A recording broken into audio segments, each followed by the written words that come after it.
Et là, vous avez la clé de compréhension de la tolérance des Lumières. La tolérance des Lumières, elle a été définie par John Locke à la fin du XVIIe siècle, au moment de la Révolution anglaise, de la deuxième Révolution anglaise. Cette tolérance des Lumières qui est très différente de la tolérance du XVIe siècle. La tolérance du XVIe siècle, elle consiste à tolérer ce qu'on ne peut pas empêcher. Voilà. Parce que la conversion de ceux qui ne sont pas fidèles ne peut se faire que par la persuasion, et donc elle exige du temps. Voilà. Mais elle n'implique pas la reconnaissance des idées de ceux qui sont dans l'erreur. C'est un état de fait que l'on tolère pour un certain temps, tant qu'il sera nécessaire pour ramener les brebis égarées au bercail. La tolérance des Lumières, elle, est fondée sur une conception relativiste de la connaissance. Tout se vaut, l'homme est la mesure de toute chose, hein, et cette tolérance, elle implique finalement que, puisque l'homme est la mesure de toute chose, que chacun a une part de vérité au fond de lui-même, elle implique une sorte de coexistence entre les différentes croyances. Coexistence qui est ouverte aux différentes chapelles protestantes, aux agnostiques, aux athées, mais qui est interdite aux catholiques.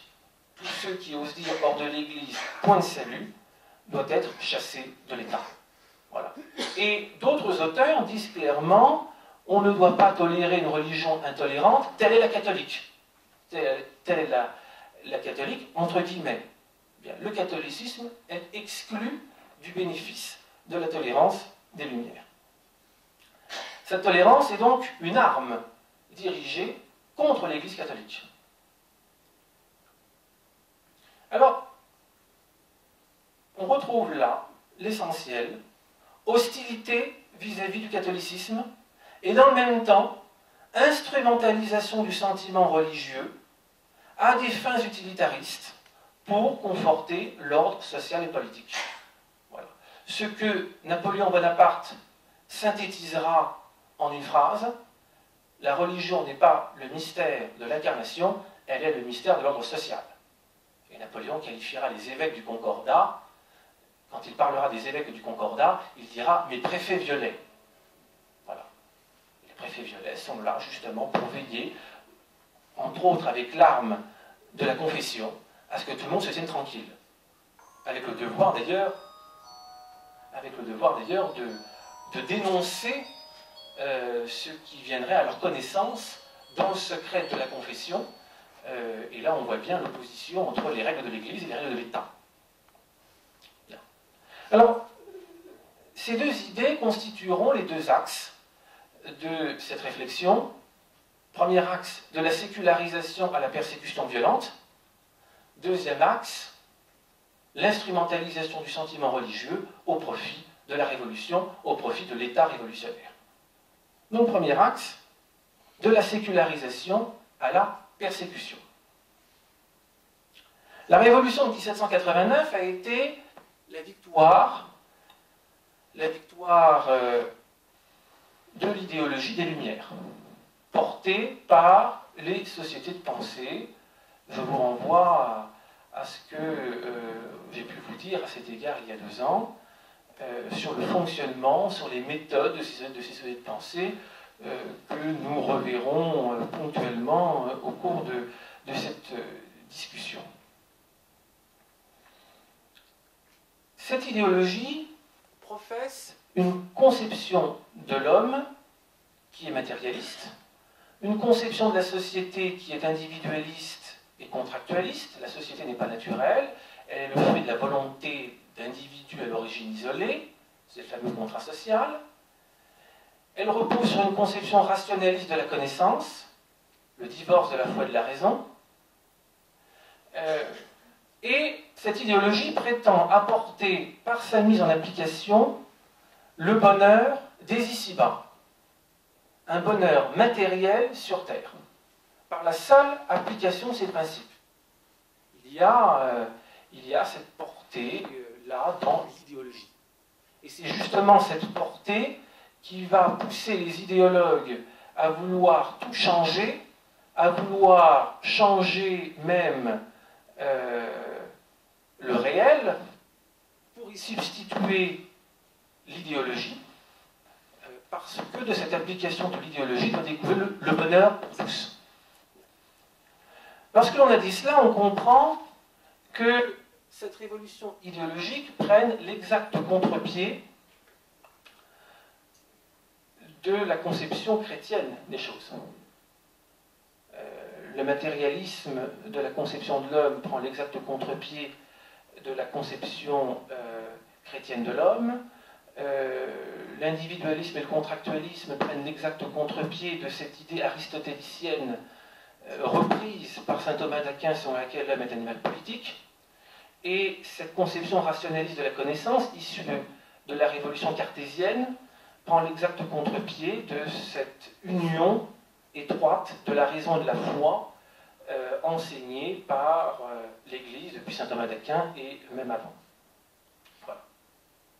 Et puis l'Église ne promet pas le bonheur des ici-bas, elle promet le bonheur dans l'au-delà. Un bonheur qui n'est pas matériel mais spirituel.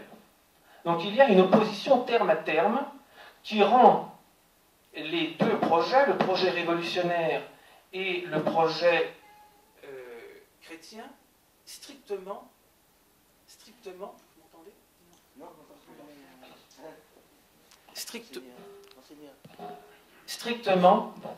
strictement incompatibles, contrairement à ce que peuvent penser les auteurs démocrates chrétiens. Il y a incompatibilité complète entre l'Église et la Révolution. Voilà. Et ne pas être convaincu de cette incompatibilité pousse, et vouloir réconcilier les deux, pousse à une alliance contre nature dont le résultat est que l'on est au fil des décennies de plus en plus démocrate et de moins en moins chrétien. Voilà. Alors, au moment de la Révolution, cette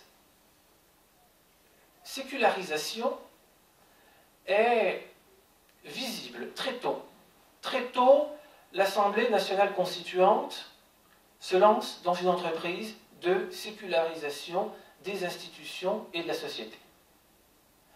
La première étape, l'étape la plus symbolique, on la voit avec la rédaction de ce texte qui est censé être le préambule de la nouvelle Constitution, de ce texte qui est censé être le phare qui va inspirer la réflexion des constituants, la Déclaration des droits de l'homme et du citoyen. La Déclaration des droits de l'homme et du citoyen porte en elle-même, dès le début, cette volonté de sécularisation. Elle la porte, d'une part, par son principe même. Pourquoi une Déclaration des droits de l'homme et du citoyen?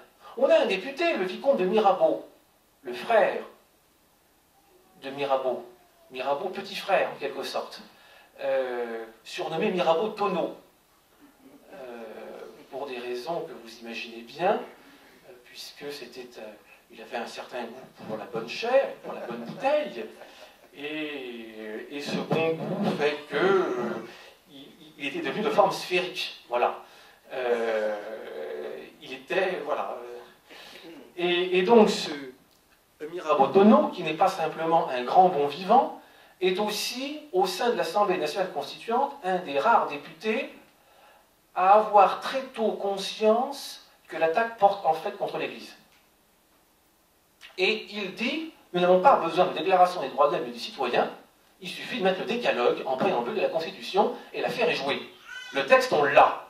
Pas besoin de se fatiguer dans de grandes idées abstraites, il suffit d'inscrire les 10 commandements. Voilà. Et son idée est balayée d'un revers de main. Donc la volonté est nette. Il y a une volonté de rejet de cet ordre chrétien. Cette volonté, on la retrouve dans le préambule, où les constituants se placent sous les auspices de l'être suprême. Il n'est pas question du Dieu des catholiques, même simplement de Dieu, parce que finalement la formule Dieu aurait pu convenir à l'infime minorité protestante,